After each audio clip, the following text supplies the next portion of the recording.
Hey everybody, welcome back to another online lesson. Today we are going to be looking at the Truman Doctrine, which is a massive turning point in the Cold War course towards aggression. As well as that, we'll look at in this lesson the Soviet response, which is Comecon and Cominform. All right, hopefully you're confident so far in the story as it's developing post-war. We've just done the satellite state and the telegrams, and we're well and truly hopefully aware the tension is on the rise. Okay, so let's start this lesson. Maybe a little bit longer than previous lessons because it's so important, but we'll see. But just make sure that you do understand that this is going to be in two parts: the Truman Doctrine first, and then the Soviet response. In terms of that would be a consequence. Remember, this course is all about what happened because of something, not necessarily the event itself. That will become clear throughout this lesson. All right, let's get started then.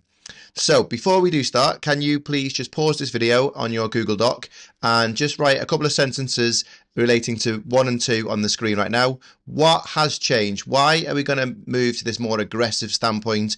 What are the last two lessons told us? Just summarize a little bit just to check your knowledge before we move on. So write a little bit on your Google Doc or in your notes or however you're doing it on the long telegram and the Soviet telegram in response.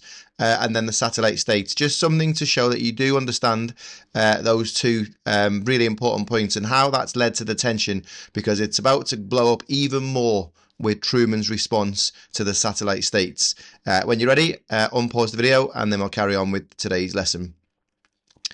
Okay, right, so following the satellite states, it's quite clear that Truman is worried. The telegrams obviously suggested that, didn't it? The long telegram that Stalin was trying to spread communism across Europe. It looks to all the world that that is what's happening as countries fall one by one by one. So Truman's response, or what he would say now, is it's time for action. He would say that the USA are now going to respond to Soviet action, whereas obviously Stalin would say that he's only responding to America's actions in building up this peacetime army. So really quite petty tit for tat stuff, but that is the entire Cold War course. All right, so this section we could argue, and the spec would say this in your exam board, that the Cold War is developing. So this whole topic could be question 3. How important was the Truman Doctrine for developing the Cold War? As we've said in the previous lesson, how important were the satellite states for developing the Cold War, or even international relations? This topic fits into all of that. All right, it could also be a narrative question. Write a narrative account about the events in 1947 to 49, leading to massive tensions. These all fall into their paragraphs, beginning, middle, and end, as you'll see, and you'll be able to work out as we go through today's lesson. So imagine then, before we move on, that you are in America and you are reading this headline, having your breakfast.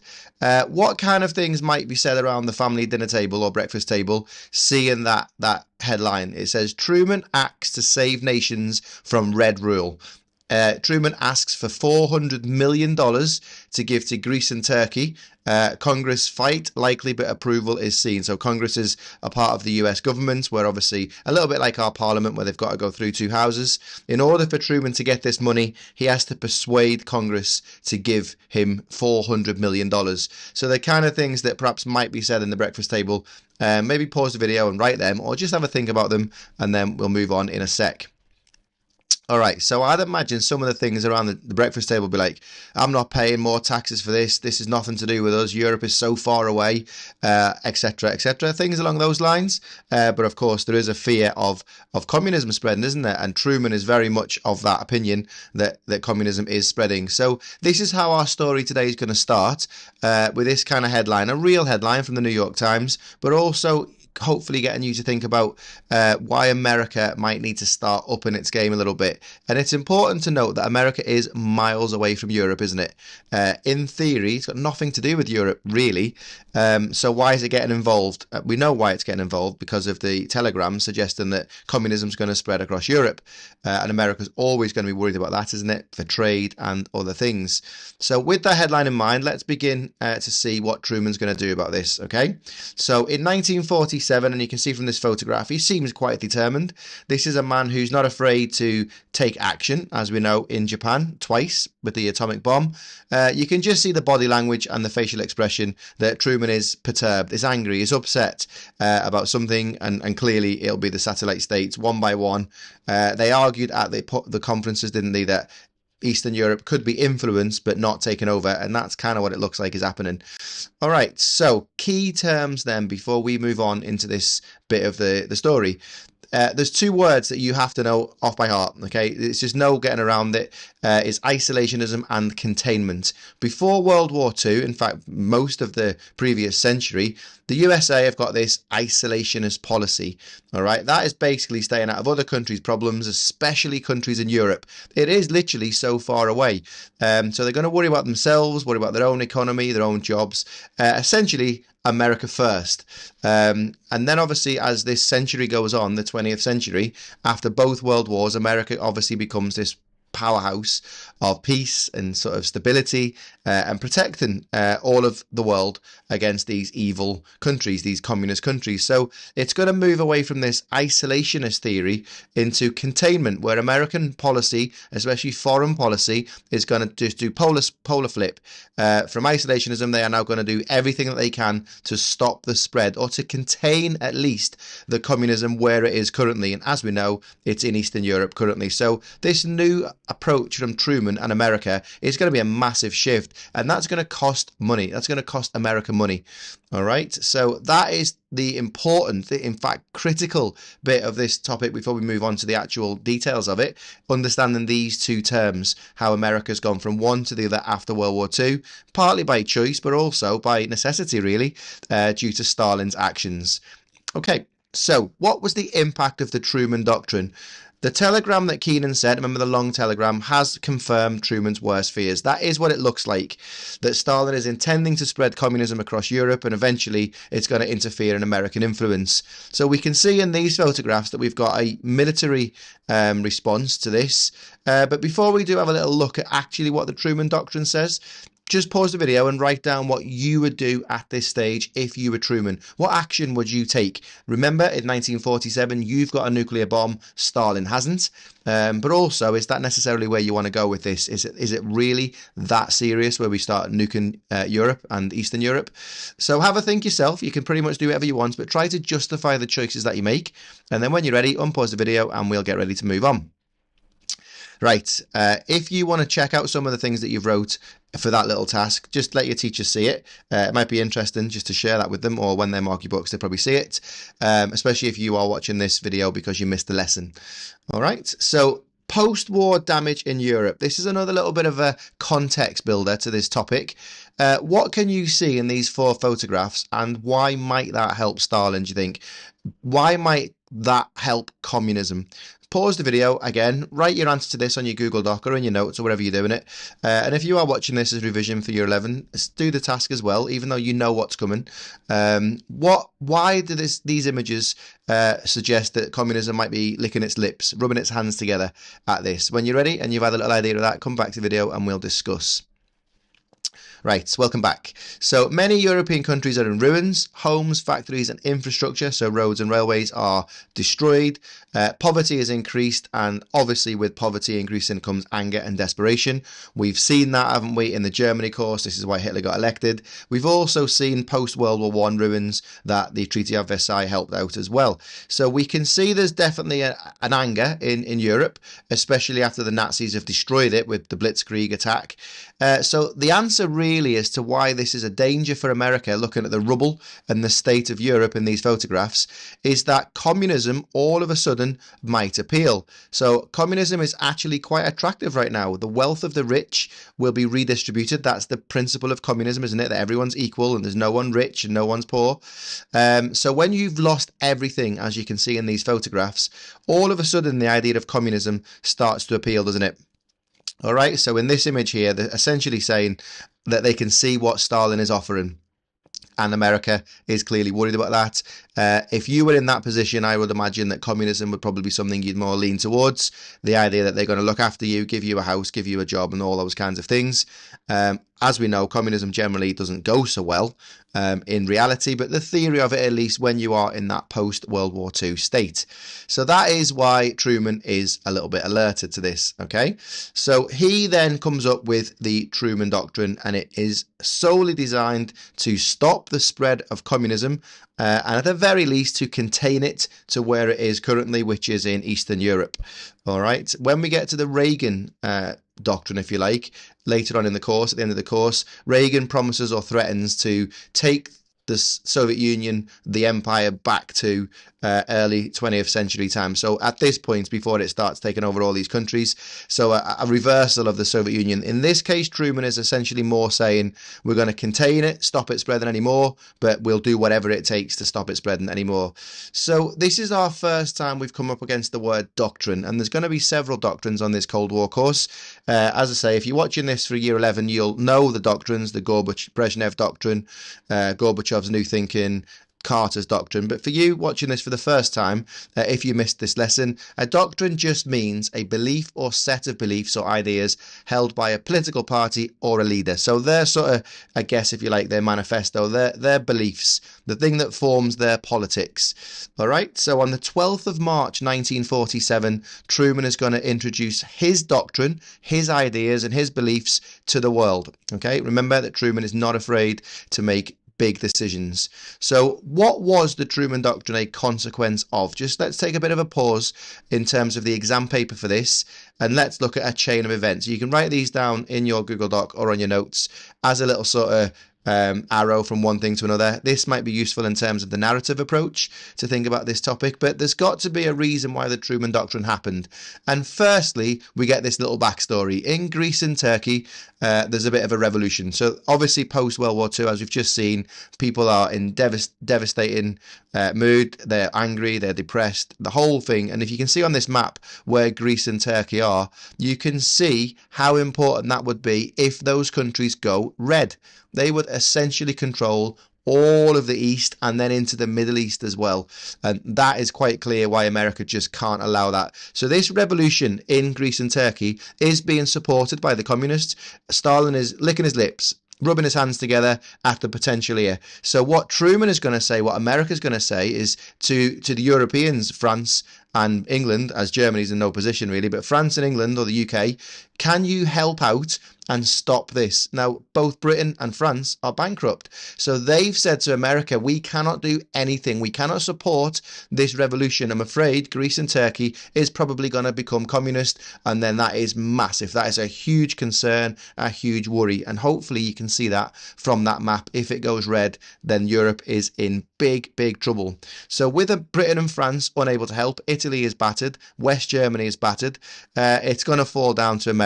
And this is why we've stepped away from isolationism to this new containment where America is going to get involved in European affairs, because no matter what happens, we cannot let Greece and Turkey become communist.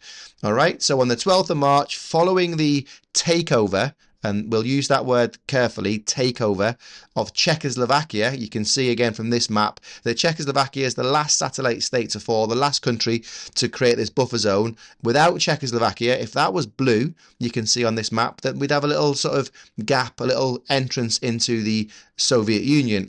So Stalin is absolutely determined that Czechoslovakia falls and becomes this sort of plug, if you like, the last piece of the satellite state of this buffer zone that Stalin is creating to protect Russia from Western expansion. That's what we've talked about in the previous couple of lessons.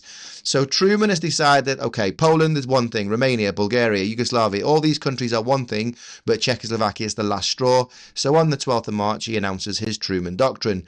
And again, this is just another map to show you what that would look like, and the countries of concern, in this case, Greece and Turkey. So this is what the Truman Doctrine is going to say, okay? These photographs indicate this revolution, this Greece and Turkey problem with the communists helping them. So Truman is going to send help. So he gives $400 million to Greece and Turkey. Now, that was our headline at the start of this lesson that he asked Congress for. Hopefully that makes perfect sense as to why he needed that money. So he hopes that by sending $400 million to Greece and Turkey, no strings attached. It's not like the Doors plan in the Germany course where they'll have to pay this back. This is just free money to them to hopefully stop them going communist. Now, Greece and Turkey aren't mad. $400 million is a huge amount of money, especially following World War II. So part one of the Truman Doctrine is that he's going to essentially, it's clearly a bribe, and Stalin sees it as a bribe, and we'll talk about that in a sec. But Job done so far. All right. So then Truman goes on to start with this rhetoric. So rhetoric means this new language. This is definitely the end of the Grand Alliance. Okay. If it was in any doubt after Churchill's Iron Curtain speech and the telegrams, there's no doubt now after this.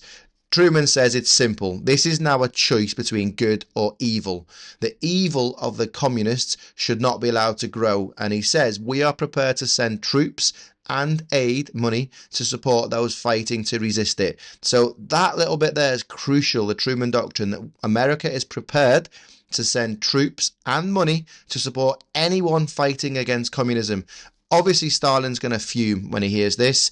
This is a threat, the first threat really of the Cold War. It's very aggressive, and it definitely is the end of the alliance. So obviously I've just said the word there, but this is the first time in the Cold War from one side to the other there's been a definite threat. All right, so tensions are rising, tensions are boiling. If they weren't bad enough after the telegrams and the satellite states, now with Truman's doctrine they absolutely are. He then goes on to say that the second way of life relies upon terror. He's talking about communism here, and oppression by their government. So control, a controlled press, a controlled radio, fixed rigged elections, and the suppression of personal freedoms. That's what he's describing as what communism looks like, which of course is the polar opposite to how we live our life in the West. Truman believes that our help should be primarily through money. So financial and economic support, which is essential to the economic stability and orderly political processes. That's what he says. It's all a bit political, but basically what it means in its simple terms is that it's going to cost America, and they're going to give financial aid to European countries to stay capitalist, but it's also in America's interest that they stay capitalist for their own trade with Europe as well. All right, so we definitely now have a line drawn in the sand which matches Churchill's Iron Curtain. And then the first time we see this word, and we see duty quite a lot throughout this Cold War course, especially Ronald Reagan, when he becomes president in 1980, he reminds us of this word duty. America has a duty to interfere in Europe now. This is so far away from isolationism, it couldn't be more opposite. So America's duty is to now stop this evil communism making its way across Europe. So what two forms, in little summary then before we move on, if you're watching this because you missed a lesson, in your Google Doc or in your book, just answer these questions. What two forms of support is Truman offering? And what is he asking Congress to allow? All right. Remember, this is a big shift away from that isolationism before the war. What's he asking for off Congress, and why might Congress have a problem with this, and why might the American people have a problem with all this money? When you're ready and you've answered those things, unpause the video and we'll carry on. All right, so obviously there's always a response. The whole Cold War course is tit for tat, is really petty. So this cartoon was published in Russia about America's involvement in Greece. So just have a little write down, please, in a paragraph or a couple of sentences, what you think the message of this source is. What are the Russians trying to portray in this source? When you've done that, come back to the video and we'll have a little chat about it. Okay, so welcome back. Essentially what we can see here is we've got a Tommy gun that's got a dollar sign on it. So America is over there not fighting with bullets, but fighting with money, which we know. We've talked about that so far. And Stalin's response to this, he says, this American duty that you talk of is just a smokescreen for a plan of expansion, of empire building. They try to take control of Greece by shouting about totalitarianism. That's a dictatorship, basically. They are total hypocrites. He's accusing America of not helping Greece and Turkey, but actually trying to take over Greece and Turkey, not with military force, but more cleverly with money. And Stalin calls this dollar imperialism. So dollar empire building, bribing other countries, buying them into this empire. So essentially any country that takes American money will sort of be, although they don't have to pay it back, they'll sort of naturally be beholden to America from then on.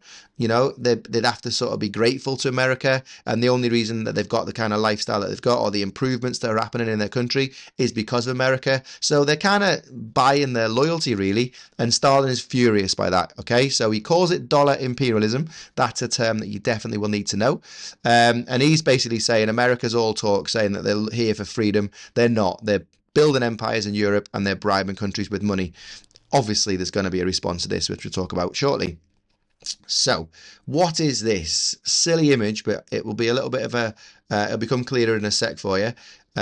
So hopefully you figured out that that is a walnut, all right, or two halves of a nut. The Truman Doctrine became known as two halves of the same walnut, so two parts. Remember, those two parts are going to be military and economic support. So the first bit of the Truman Doctrine is that America is going to offer financial help and military assistance to anyone fighting communism anywhere in Europe. That includes the satellite states. Now remember, last lesson, we might have briefly mentioned that, but if you can't remember the lesson, then I'll tell you now that Stalin has told all of the satellite states that they're not allowed to take any of this US money. All right. So the first half is the Truman Doctrine, the threat, the promise, if you like, that America will intervene with military or financial help.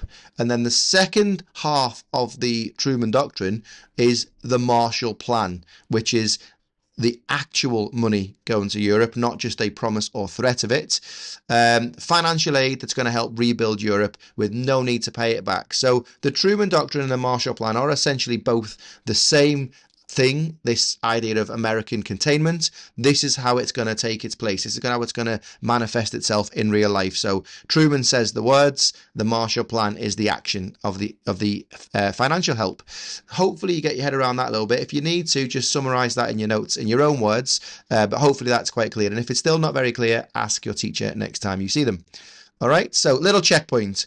If you haven't just done it on the previous page, just pause the video and answer these questions just to make sure that you do understand, especially the third one, what led to the Truman Doctrine being delivered. You'll need to, it's sort of that little, the little slide we've just looked at with the arrows. Greece and Turkey, Britain and France can't help, and then America gets involved. So just put those into full sentences just as we go to make sure you secure this knowledge, because it's a huge topic, it's big. And speaking to year 11s quite a lot when it gets to exam time every year, this is the topic that sort of needs a bit of a refresh. All right, so if we can secure it as we're going, that could be quite helpful. All right, when you're ready, unpause the video and we'll carry on. All right, so let's look now at the Marshall Plan. You can see in these pictures, especially the top three, these are posters that were designed. So the ERP stands for the European Recovery Programme. You can see these boats traveling towards Europe, the wind, the ERP wind, the American wind is pushing them towards Europe. All of these European countries are going to take this money. That's the propaganda of it, that all these countries want American help or need American help.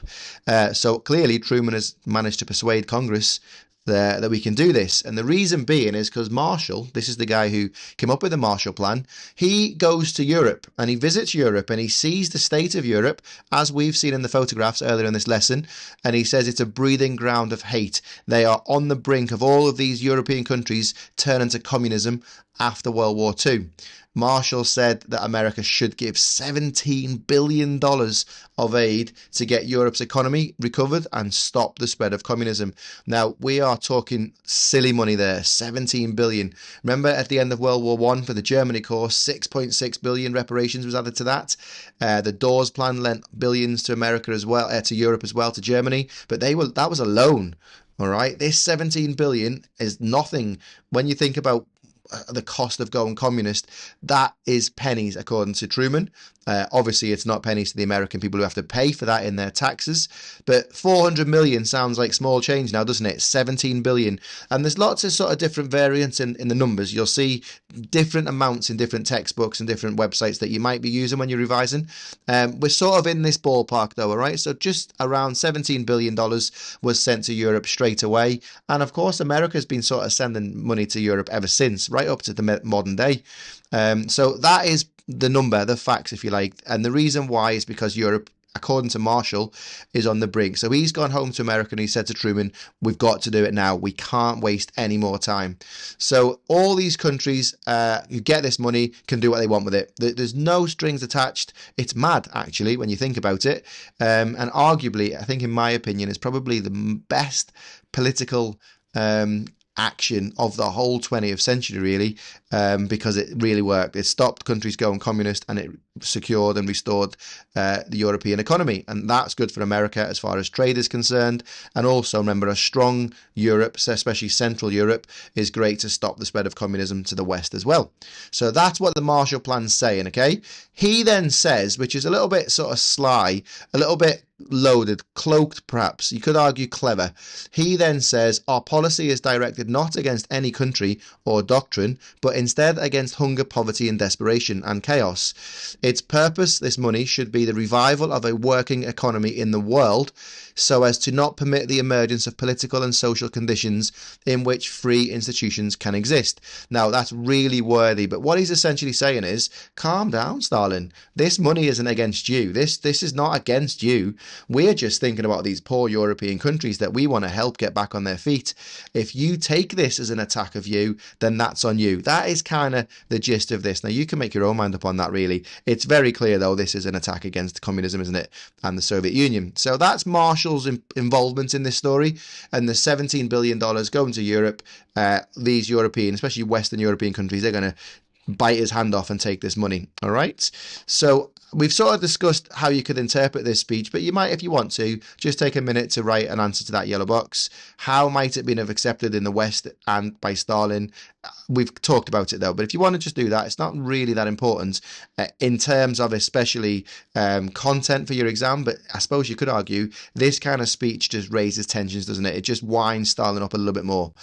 All right. So this map shows us the countries in Western Europe who took the most money. As you can see, Great Britain took the most, followed by France, and then you've got the rest: Italy, West Germany, the Netherlands, and Portugal. They all take some of this Marshall aid. As a little aside, it's probably the Marshall aid that really helped fund the NHS in Britain. So I suppose we've got a lot to be thankful for in that sense, that this American money, we spent it on the NHS, all right, as well as obviously recovering after the war. So was it effective then? A little sort of summary before we start thinking about the Soviet response. This poster says, without the Marshall Plan, your bread would be bare, and so would your children. And we can see rags on the kids, naked, half-naked children. There's a definite clear message there, a really simple source, propaganda though, that without the Marshall Plan, this is going to be the life. So let's see if it was effective. Firstly, the communists took over Czechoslovakia, remember? Congress was scared and they voted for the plan. So in that sense, it was effective. That gave them the go-ahead from Congress. Marshall aid was open to all countries, including the satellite states.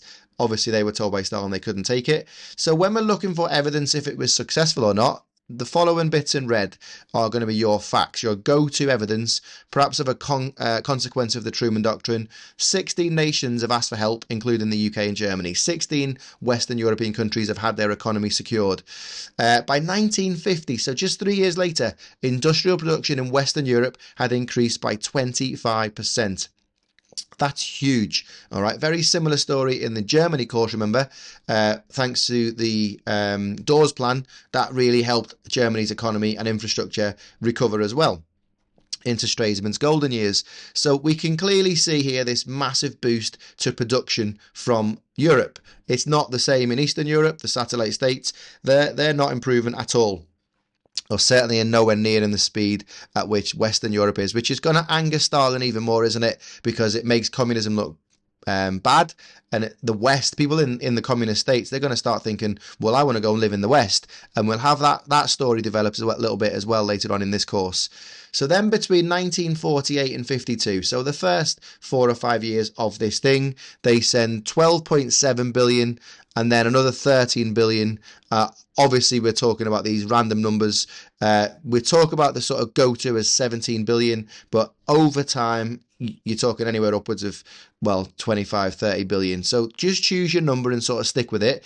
But just remember that the USA just keep sending billions of dollars to Europe for free. They don't have to pay it back and there's no strings attached. So its effectiveness cannot be underestimated, can it? All of these Western European countries have improved, but it wasn't just money that was provided, all right?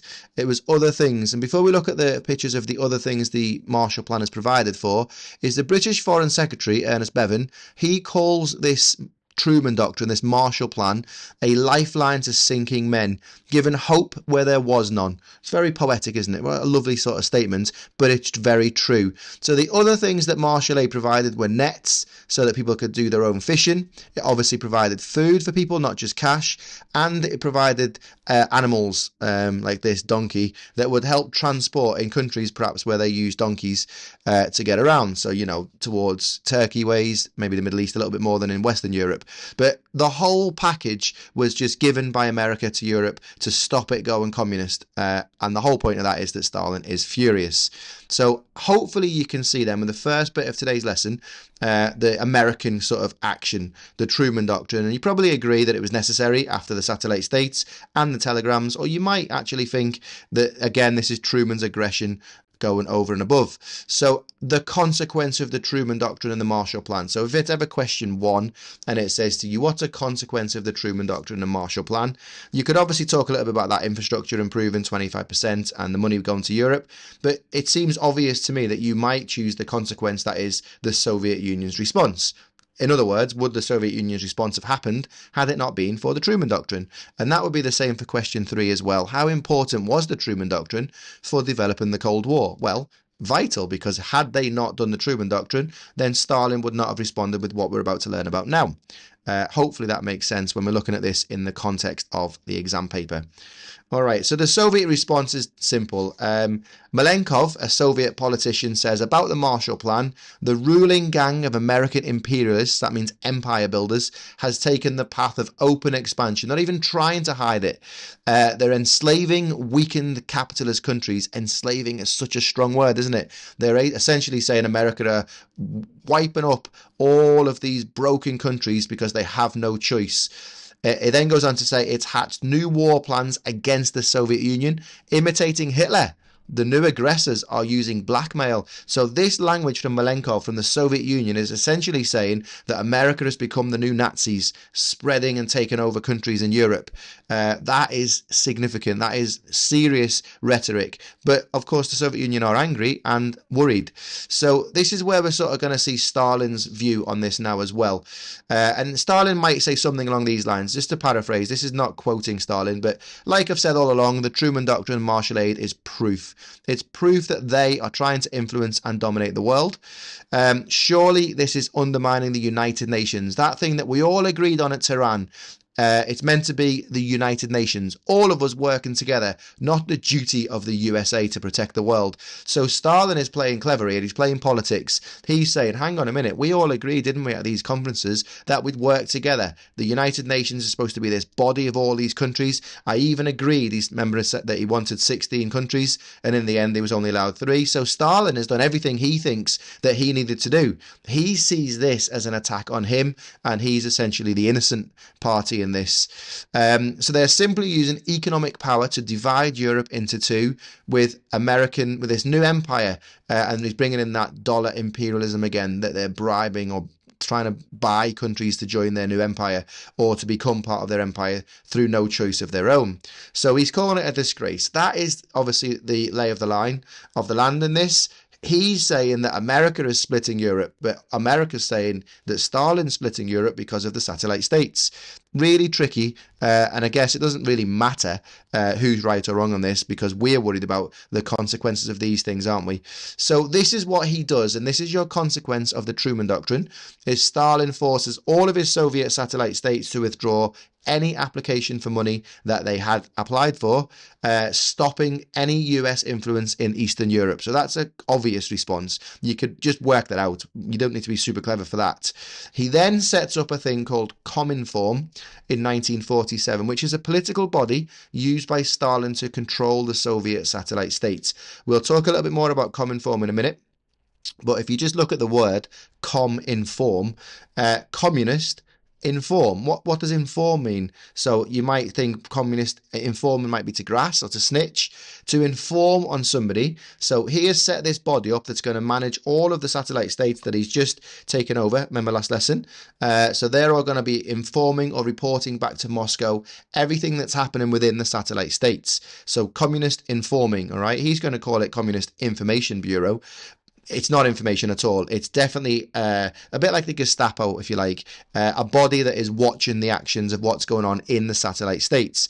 So Cominform doesn't really bother the West, does it? That's not bothering America at all, because this is an internal thing. But it's a response, nonetheless, to the Truman Doctrine. And then he also, a couple of years later, sets up Comecon. All right, so not Comic-Con, where you might see Batman and Superman flying around. Comecon, so communist again, and economy, a communist economy.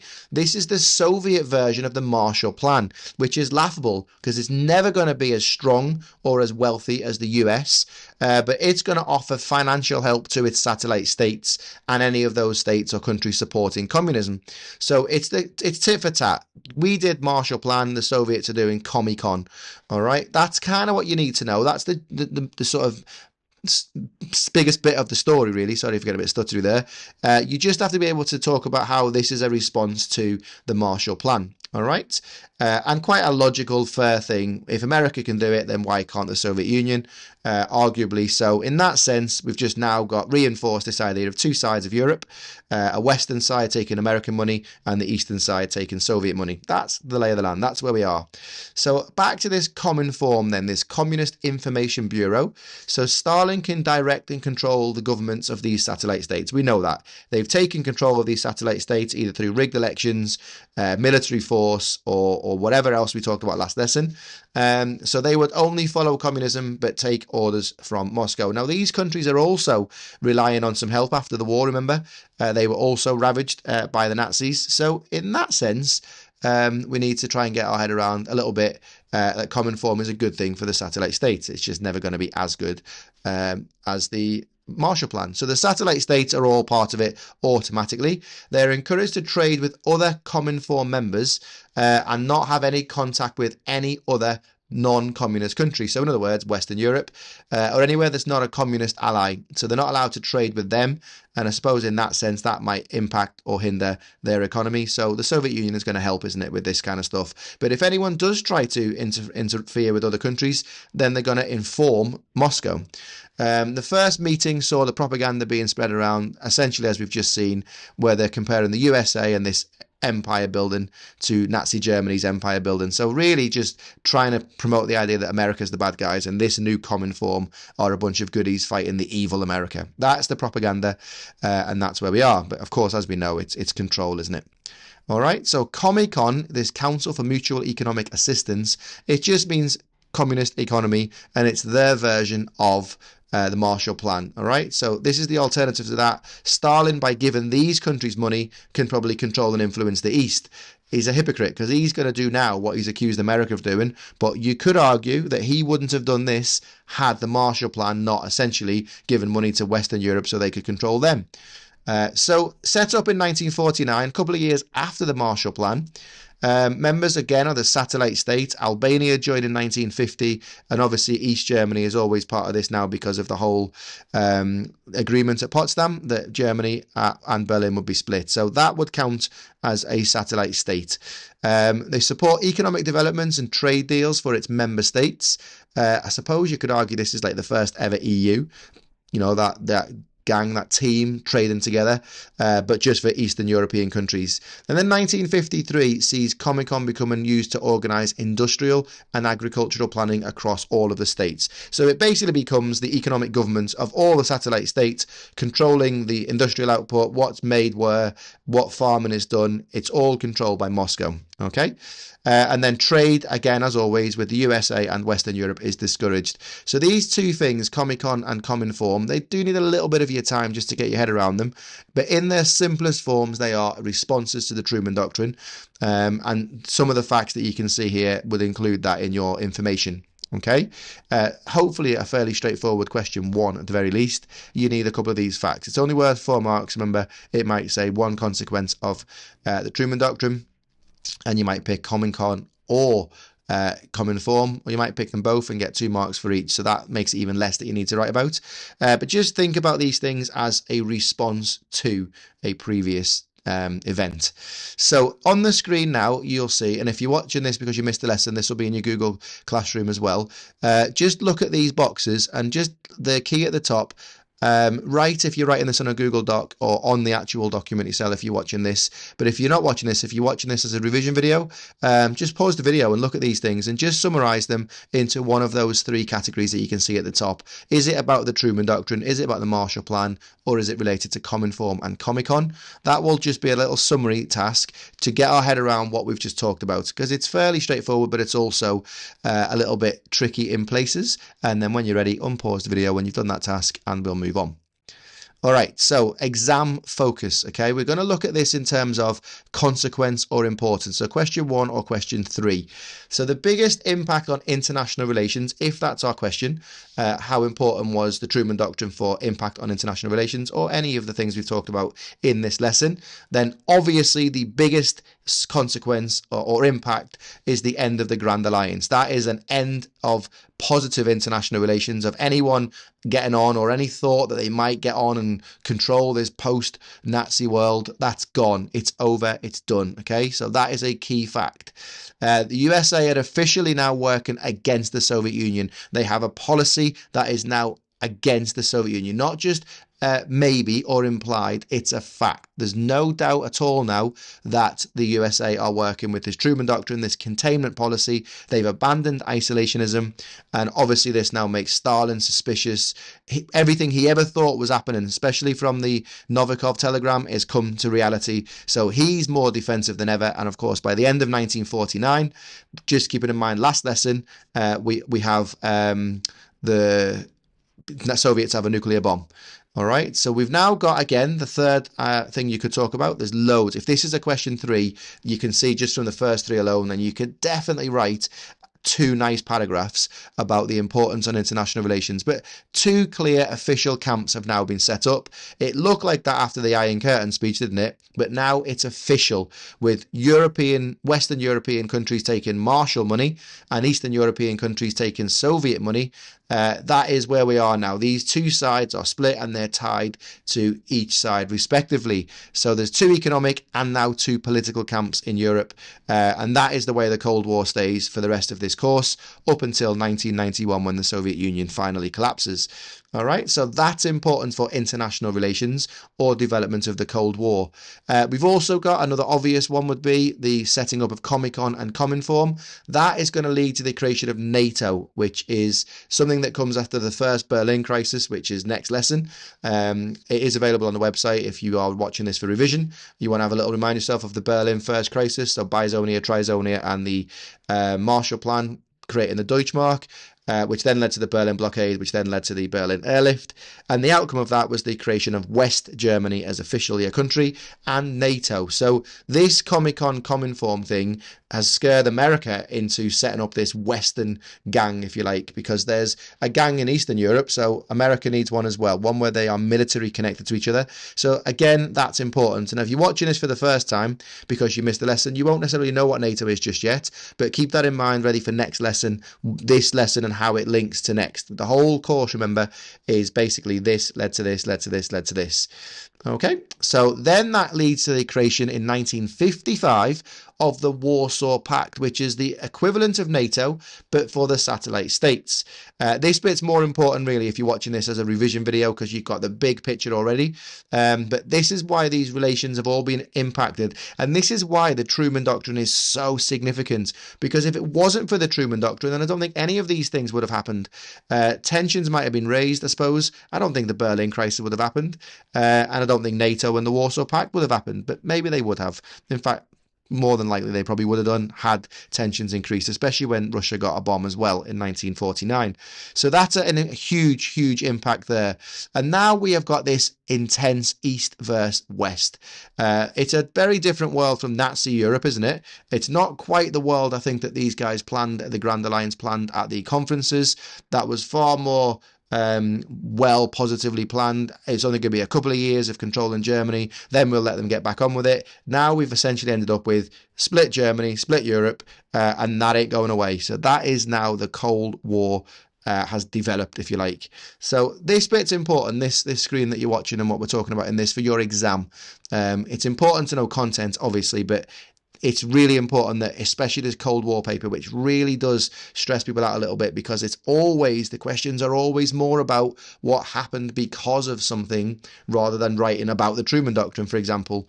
Okay, so please keep that in mind. Just a quick recap on exam while we're here on this page. Remember that the Truman Doctrine is a consequence of the satellite states and so on. So just try to understand the big picture of this course, what things led to what other things. Okay, so with that, this is a great page. It might be worth your time now, if you are watching this as a revision video in year 11, to stop the video now and answer that question. Do a question 3 with all of this on the board here on the screen now. Just try to write the best question 3 that you can. How important was the Truman Doctrine for international relations or the development of the Cold War? I'm pretty sure you could get a fabulous answer out of this, and of course, if you do, hand it in to get marked by your teacher. All right, so some other little revision ideas that you could have before we finish this lesson. Look at the boxes and the images on this screen and just describe, using your notes today or our website where this lesson is uploaded as well, describe the events of 47 to 49 as if you were a communist, and then describe it as if you're an American. Just try to get your head around the two different points of view. That's quite a nice thing to do. But with anything, especially in history, when we're doing about dates, and people often complain about dates, don't they, in history, I think the best form of revision for a topic like this would be to do a storyboard. So something like this that you can see on the screen now, you can design your own, how each box leads to the next. Obviously, within those arrows, you could put some of those process words, those tension words, like worsened, intensified, improved, whatever it might be. Draw some pictures and give a little caption in the caption box of what's gone on. So if you want, you could have something like that, but just coming on the screen now are the things that you could put into those caption boxes and then do the pictures, because pictures, we know, help the brain to remember things. Dual coding, that's why that's so important. So as a revision exercise, this is a great one to do. Okay, and obviously an example of what that might look like is one that a previous student has made. I think that's brilliant. As a revision exercise, I don't think you can go far wrong, especially this Cold War course, doing a storyboard for any event. Cuba, Berlin 1, Berlin 2, Czechoslovakia, Hungary, anything where you might need a bit of a narrative. You can see how you can sort of join each of these boxes to each other and see how the story, essentially, is what we're doing, unfolds. So with that in mind, once again, thank you for listening to this video. Hopefully it's been helpful in organising your thoughts, especially if you're watching it as revision. Secured a little bit of that Truman Doctrine and what it leads to. And if you missed this lesson, then hopefully that's got you caught up nicely as well. All right, so once again, thank you very much, and we'll see you soon for the next video.